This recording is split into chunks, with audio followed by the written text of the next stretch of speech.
Class 10 question দেখি 2 মানে সরস্বতী চ্যাপ্টারের অঙ্ক যেটা 21 এর সি মানে শূন্যস্থান পূরণের অঙ্ক, তাই তো? এটা এক দুবার সংখ্যাটা একটু চেঞ্জিং এ দিয়েছিল, মানে 24 টু 25 বার সংখ্যাটা কি ছিল আর মাধ্যমিকে দিয়েছিল।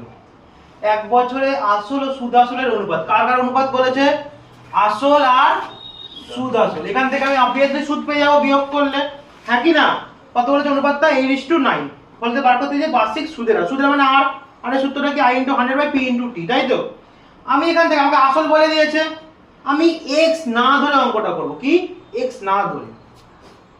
আসল কত বলেছে বল? আসল p কত? 8। ঠিক আছে, সুদ তাহলে কত হবে বল?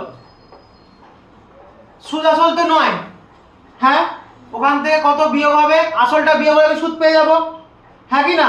সুদ আমি কি করে পাই? সুদ আসল থেকে আসল বিয়োগ করে, ঠিক আছে? 9 থেকে 8 বিয়োগ করলে কত হয়? 1।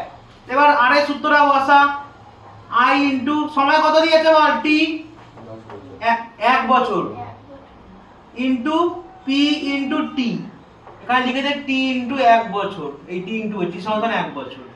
i কত? i 1 ইনটু 100 বাই কত হয়? p কত? 8, t কত? 1। 8 এই এটা কাটলে কত করে কত হয়? 4 দিয়ে কাটলে 4 দুগুণ হচ্ছে 8, 4 দিয়ে কাটলে 4 পয়সা 100, তাই তো?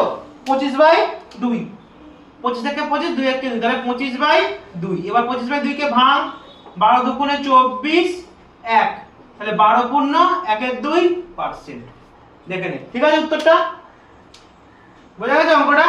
জাস্ট আমি কি করলাম, কোনো x ভাঙাভাঙি কিছু নেই, ওটা সুদ আসল, ওটা সুদ, আমি আসল বার করে ফেললাম, ঠিক আছে? ওখান থেকে আমি সূত্রে বসালাম, অঙ্ক হয়ে গেল, ব্যাস।